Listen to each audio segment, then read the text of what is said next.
Hi, I'm Megan Bolton. I'm 18 years old and I am a social media influencer and actor specialising on the app TikTok, where I have 1.7 million followers. How are you doing today? I'm really good, really tired, but yeah, how are you? Yeah, I'm not too bad, thank you. So take me back to the beginning, where it all started. When did you join TikTok? And what was the content you started first posting? Okay, so obviously because I'm still at school, I started TikTok like in year 12, and I think it was around October time. And obviously, last like year? most people, yeah, last year, sorry, in year 12. So yeah, no, 2 years ago, 2 years ago, I you're was gonna right. say. No, Oh my 2 years gosh. ago. And basically I started it as a joke, like most people do, hoping, that a video is going to go viral when, it most likely won't, but, you have that little hope that it will. So I just kind of started creating comedy sketches with no intentions of it, like, to go anywhere, just kind of doing it for fun, voicing over and, like, mimicking people and everything like that. And just using like voices that other people have done. So just doing the kind of normal thing on TikTok of just acting to a sketch and stuff like that. And then I thought I started to kind of get into TikTok, and I saw so many kind of diverse things going on. You have the sport aspect, the music, the drama, the acting. And I was like, wow, this app could seriously like build my acting profile. So that's when I kind of started thinking, okay, let's do something more towards acting and let's not treat it like a joke. So I started doing, have you heard of This Country? It used to be on the BBC. Like, it's like a series. I don't think so, no. Okay, basically it's about these two people. It's like a documentary, but it's a really humorous but naturalistic documentary with Daisy May Cooper. So I basically started doing acting sketches to her, voicing over that and everything like that. Right. To basically kind of build my acting profile and show, I can do facial expressions and everything like that. And I guess that's where I started to gain followers, which was kind of around, I think I gained 30k 40k from doing like specifically that. And I was like, wow, okay, something's like clearly going well, so I'll just carry on acting. So I think it was around lockdown time, which was March last year, that I was kind of like, okay, let's try and do something every day, because I'm at home, I've got nothing to do. Obviously I still had school, but I had a lot of spare time. So I was like, do you know what, let's do it. So I then started to do something that I wanted to do more, because I felt like my This Country sketches took a very long time. They took like an hour just to do one sketch, because I wanted to get it perfect. I wanted to get the lip sync perfect and everything like, perfect. So it did really consume parts of my day, and then to only produce one sketch, and I was like, I can't really do this. So then I started to think, what can I do that's engaging and relatable for an audience of my age, but also something that I find fun and want to do. So I then started, I started to kind of think, well, maybe I should almost not take the mick out of people, but impersonate people that we see in our everyday lives. So I then started to do sketches called Different Types of People, and I started doing them at around March time.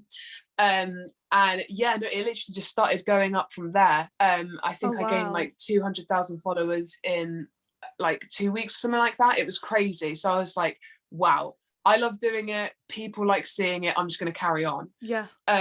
It was honestly, it was so weird. Oh my gosh. So yeah, I guess that's where it started. And then I've literally have just carried on since, and then kind of different types of people it kind of burnt out a bit, because I kind of used all every situation exactly like humanly possible. So I then started doing like mum versus dad sketches, which again, I kind of wanted to do a genre that was relatable for kind of teenagers and even adults. Like, I've had a lot of parents DM me on Instagram and say, this is exactly like me. I'm like, that's crazy, because it's now reaching, like audiences of, middle-aged, and I'm like, what? But yeah, it's honestly been amazing so far. But yeah. Oh, amazing. So would you say, because like you said, like TikTok is amazing because you can be so versatile on it and there's so many different things you can do, would you say your niche is kind of specifically the mum and dad? Would you say you're more known for that, or just all round kind of the different types of people acting? I would definitely say, like you said, I think it's more to do now with the mum versus dad sketches. Yeah. Because I gained around, I think, like around 800,000 from the different types of people sketches, but I think the majority of my audience now who engages with my content watches because I do the mum versus dad sketches. And they're really good to do because they're 15 seconds long. And it's something that I can come back from school and do, literally put my ring light on and literally do it. I could do it in like 2-3 minutes, which is the really good thing, because obviously it's so hectic with school at the moment. There's so much work and there's a lot of pressure, so you just need something that you can do. Exactly, it's enabled me to do something like with it during the day of school, which has been so good. But yeah. Oh, bless you. How did you first come to the idea of mum versus dad sketches? See, I was trying to find something that was kind of, like I said earlier, like relatable to my audience, but still kind of like, again, I don't want to use the word like taking the mick, but as in like imitating, I guess, my parents. And as an actor, that's what we do. We act as different people. And I feel like the mum versus dad was something that, everyone can relate to, of all different ages. And so I kind of, I'm always with my mum. My parents are divorced, so I'm kind of always living with my mum. And she, I feel like I stereotype the mums to be quite strict and mean. But obviously, like, it is totally different sometimes here. A lot of my sketches are based on my mum. But I guess that's how the idea came about, is that I kind of still wanted to do something relatable, and I guess my mum gives me inspiration every day for I was going to say, are your ideas based off of your mum? But they obviously are. Well, yeah, I'd say like a lot of them are. I'd say a lot of them aren't, because like I said, I feel like they're very stereotypically mean. But that's just an overprotective mum. That's what mums are like. How does your mum feel about it? That's a good question. I think I need to ask her that a bit more. But yeah, no, she is so supportive. She is honestly really nice about it all. She even gives me ideas, and I'm like, Mum, that is not how you react, so I'm not going to do that. Stop lying, because it's unrealistic. Yeah, exactly. But no, yeah, she's been so lovely and supportive about everything. Oh, amazing. So when you first started posting your mum and dad videos, did that go pretty viral to the point where you were like, okay, I can make this something? Yeah, no, that's literally spot on. It's kind of, when something goes viral, it just shows you that clearly people like seeing it. So maybe that's a motive for you to carry on. And because, like I said earlier, I love doing the sketches. So it's so nice to see other people like watching them.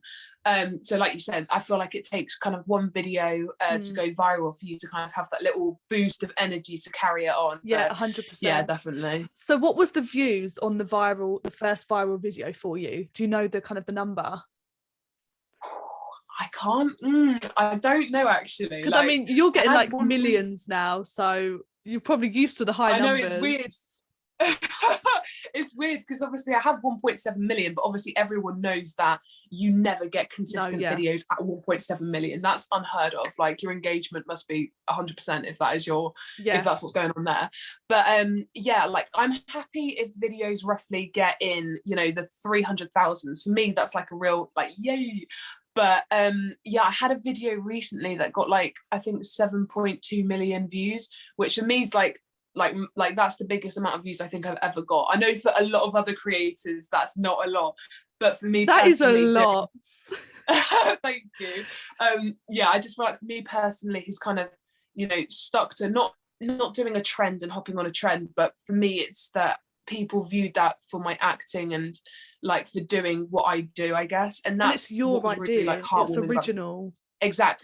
Exactly, and that was kind of what was heartwarming about the situation, and that's what made me like get a real buzz, is that, like you said, it's kind of original and it's something raw, I guess. But have you had any experience of other people kind of like taking your content ideas and not like crediting you? That's a yes. That's a yes. I have recently. Oh no. That's actually a funny question, because it's only been recently that I saw this woman do a sketch exactly. It was one of my most viral ones. I think it was like half the amount of views that I've got recently. So I think it was roughly like 4 million views. But she got like triple the amount of views for an idea of mine. And I was like, would have loved the credit. But I mean, see, that's the thing with TikTok. Nothing's copyrighted, and I love that about it. But it's also kind of like, oh no, for the creator, it's not ideal. Exactly, it's good and bad. You know, I feel like trends and everything like that it's amazing because people can almost feel like a community hopping on the same thing and doing the same ideas. But obviously, would have loved to credit. I mean, I won't go into too much detail. I'm not going to say the person. No problem. Yeah. But yeah, no, I know what you mean. She does. Did you say anything to that? Did you say anything or no? I did. I did put on her video, you know, would have loved the credit. And yes. I also DM'd her as well. Perfect. Only because, you know, she's like double my age and I'm like 18 and I'm still at school, and these ideas are quite valuable to me. So to 100%. See it kind of being just taken away and then used and gets triple the amount of views, it's really demoralizing inside. Yeah. So would you have felt different if it didn't get many views at all? Yes, probably.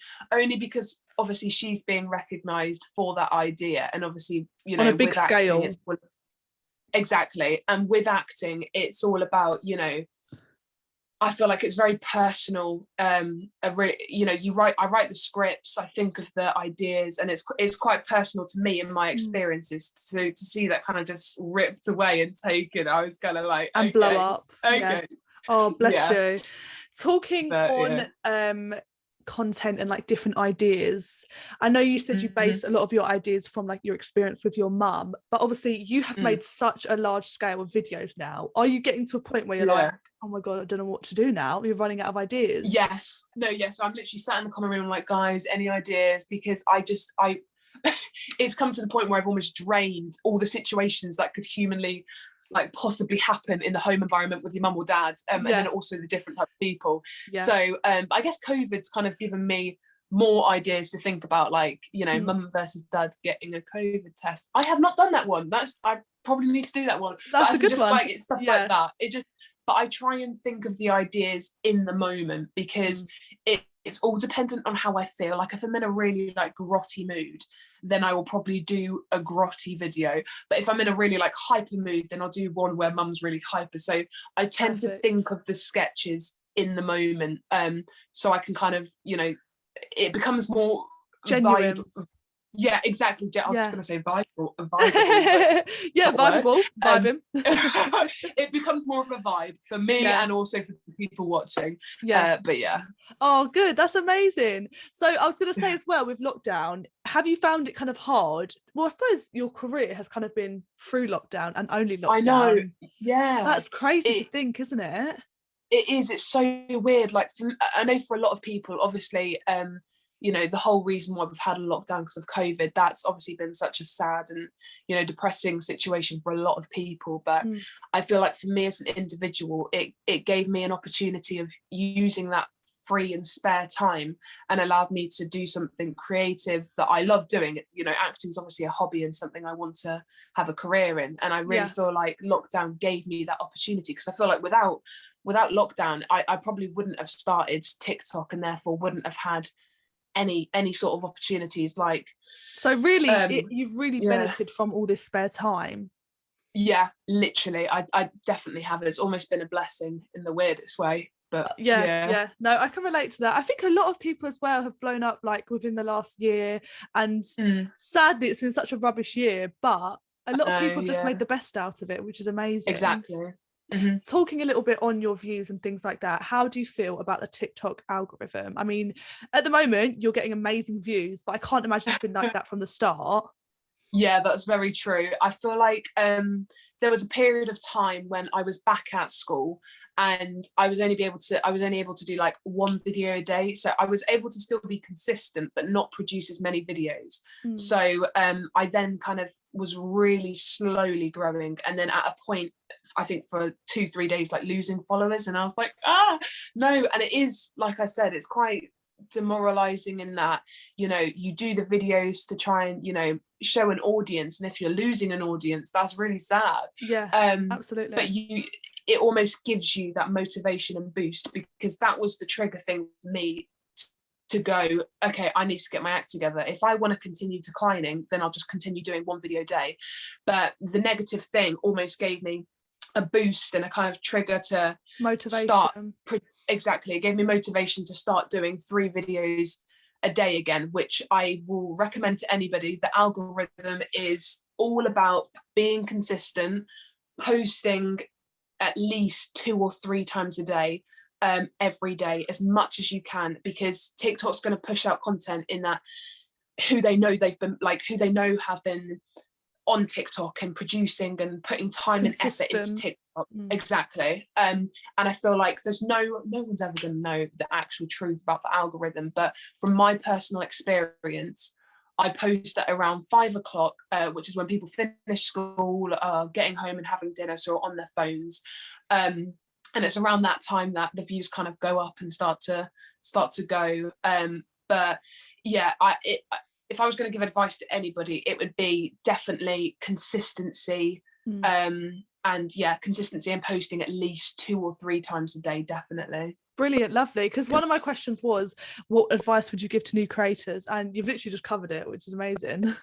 Yeah, I definitely say that, and then also original content, because the one thing everybody has is a personality, and everyone has individuality, and I feel like that's something that TikTok really pushes out, is original content and people, you know, showing who they are, not who they're trying to be like, not who they're trying to hop on a trend with. And I feel like TikTok has been that app, unlike, you know, Instagram, which is kind of an app very, very generalized in terms of, you know, you see girls posing, looking the same. It's the same sort of thing, but in different ways, but it's still the same, isn't it? Yeah.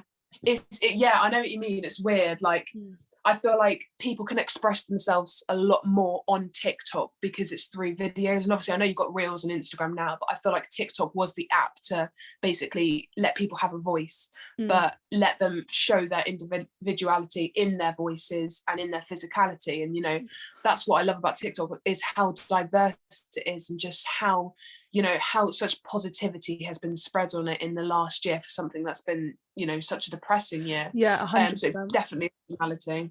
Oh, definitely. amazing. I mean, we briefly spoke about the TikTok Creator Fund. Are you a strong advocate for the Creator Fund? Because I've got a lot of people that aren't. Absolutely. I feel like, not gonna lie, I feel like when the Creator Fund first came out, I feel like the accusations of kind of like, it lowers my views if I join it, TikTok doesn't push out my content, I feel like to begin with that was true, because everyone who I saw that was on the Creator Fund, their videos weren't being pushed out. They were receiving a lot lower views than they normally do. But now that I think it's all started up and started to kick in and everyone's kind of used to it and getting on it now, I feel like that's just an absolute myth. I feel like, I don't know, for me, it definitely hasn't done anything. I joined it actually because my friend Jack Bean, he joined the Creator Fund and was like, you should join it, you know, he's earned so much money on it, you know, for just producing normal videos, not through advertising or campaigning anything, just through being him. And his views were ridiculous, like in the millions every video. So I was like, well, it clearly hasn't lowered his views, so why should that be my fear and, you know, not doing it? So I started, and it's been amazing. Like, I genuinely do think if I did want to have a career in social media, the Creator Fund would supply me with a career alone, without enough the income. kind of brand. Exactly, yeah. Without the brands and without other companies, you know, interacting with me, it supplies me with enough income alone to make it a full-time job for the year. Obviously, if I keep the views that I'm getting. That is brilliant. That is so nice to hear as well, because just from a few people that I've spoke to, and they've said like it's lowered their views. I suppose it also does depend, like if you're a creator and you make different content every single day, different videos will get pushed out, whereas yourself, you make similar sort of content around one idea but in different ways, and you're proof of the pudding, like you're getting the views. Thank you. Yeah, it's great. I suppose one negative thing about TikTok is kind of, I mean, they have a lot of real good guidelines in place and a lot of rules. I mean, everyone seems to be getting blocked and banned every single day for something they haven't done. They seem like a really strict app. However, how do you deal with kind of hate and negative comments?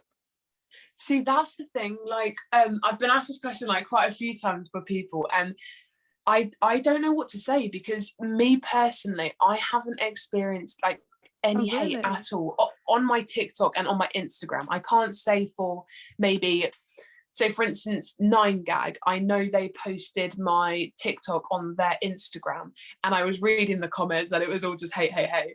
But Instagram's a horrible place. No, it's a really toxic place. It's not good.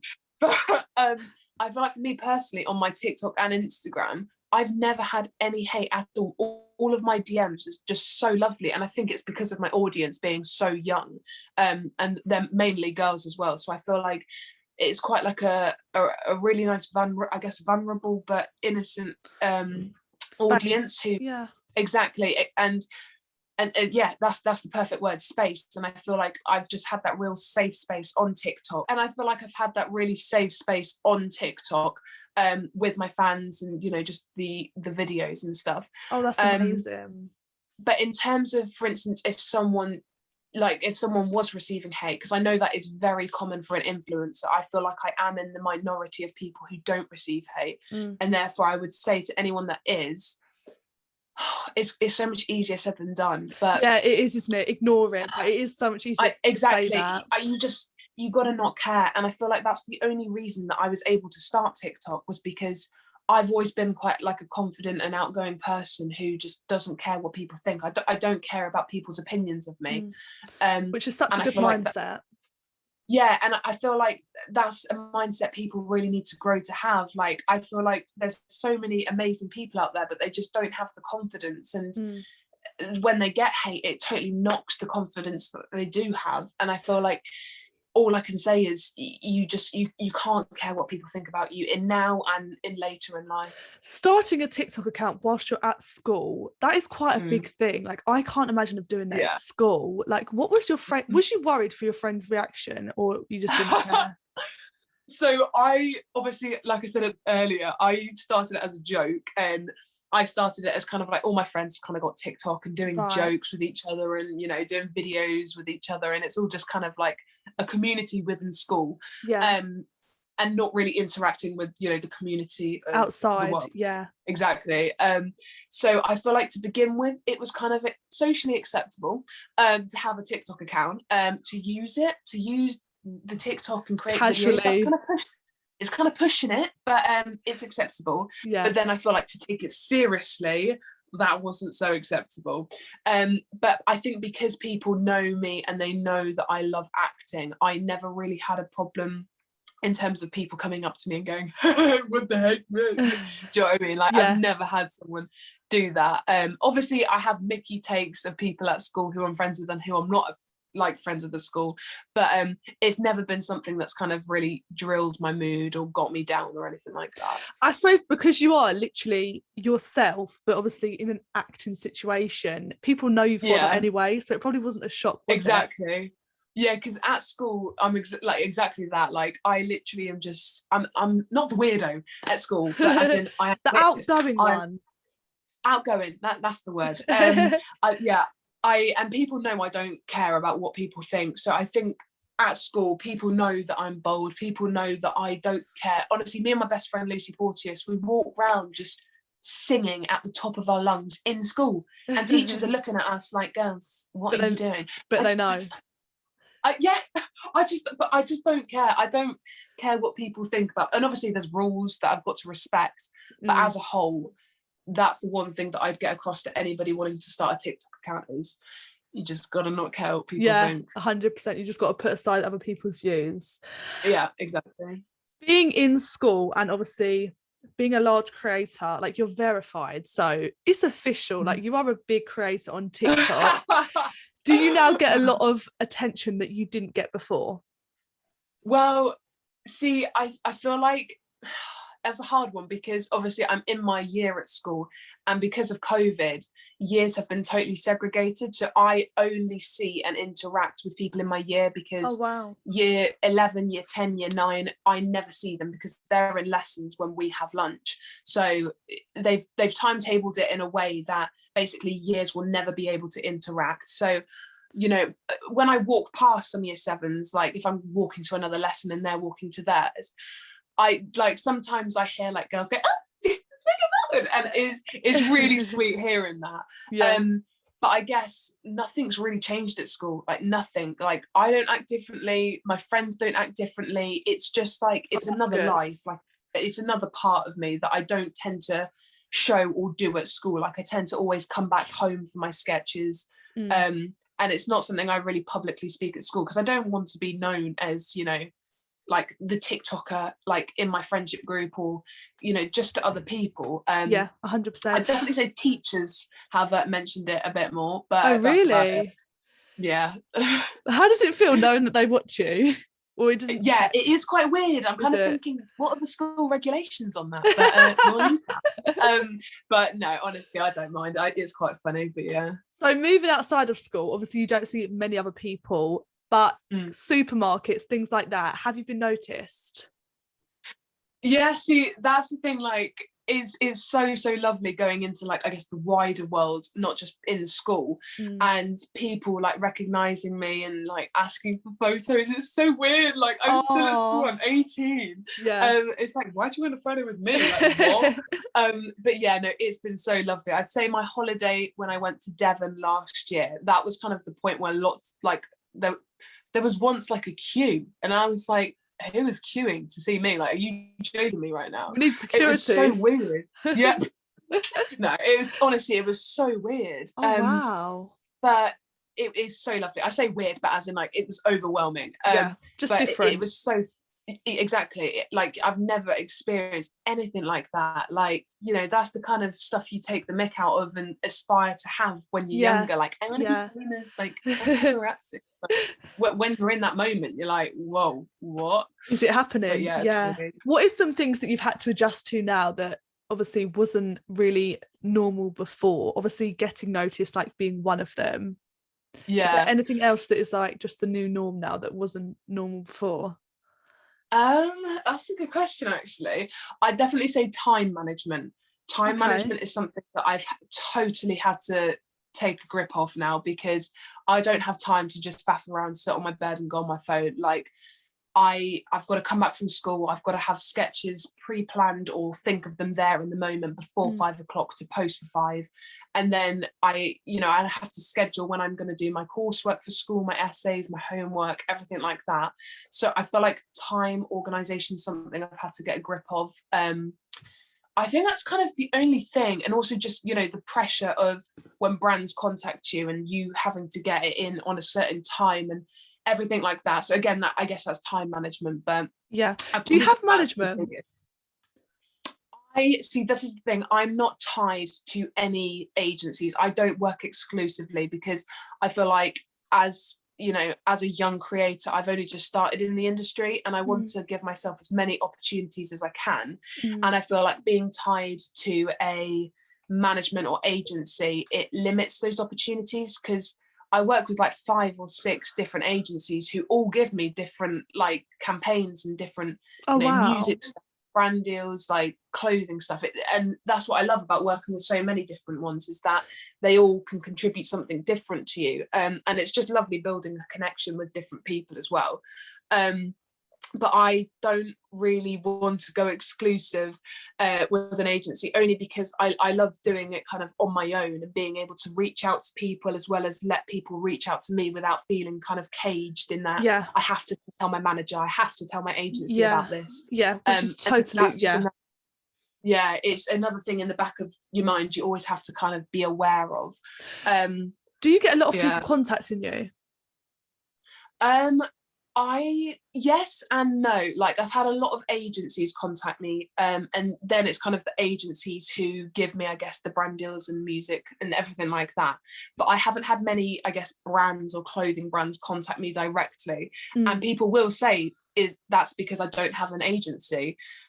because it's confusing. Like people and brands kind of think, you know, be professional about the matter and have an agency so we can go through your agency to sort it out. But obviously as an individual not having an agency, it kind of just goes to whoever, like whichever agent. I think it is quite normal though not to have an agency. I mean, obviously you are getting bigger and bigger, but I understand the reason for non-exclusive, because I think that can put you in jeopardy quite a lot of the time. Absolutely. Yeah, I feel like when you're tied into a contract and you're growing and you then realise, oh, that agency wasn't the best fit for me and now I'm tied in, I can't do anything for a year, you've totally limited the opportunities you could have had. So I totally agree. Sorry to kind of change the subject and go back a little bit, but obviously you've been kind of working throughout the whole of lockdown, like on TikTok. How did you stay motivated and inspired? Because obviously we are in a pandemic, you are now back at school. Yeah. So where's the motivation from? I know. Do you know what? I ask myself that every day. And in all honesty, sometimes I just don't have motivation. Like, I'm going to give you like an honest answer because I feel like creators get, I'm always motivated. I'm so ready. That's not the case. No way. Yeah. I'm not at all. The majority of the time, I'm not motivated. And sometimes I do feel like, oh, I need to do 3 TikToks today because I didn't post yesterday and I need to get it done. And sometimes it does feel like a need as opposed to want. And then but I guess that's where I have to take the balance of it being a job and not a hobby anymore. And that's where I have to think, you know, this is your job, Megan, whether you like it or not, it's your job, and you need to get into the mindset of it's not something I can pick and choose to do anymore, because that was when it was your hobby. And I guess it is still a bit of both, but you have to find a fine balance between the two. And for me, that's, you know, getting up every day and performing to an audience, because you know, TikTok is a virtual audience and I love performing on stage and theatre and whatever, and it's just crazy to think that I have 1.7 million people watching in an audience. Like, that is crazy. Sometimes more. I'm honestly so excited for your future, because the rate you're growing and the content you're producing is just exciting. So much, Megan, for your time. I really appreciate it. It's been lovely speaking. Thank you so much for your time. That's all right. Have a lovely week. Thank you so much.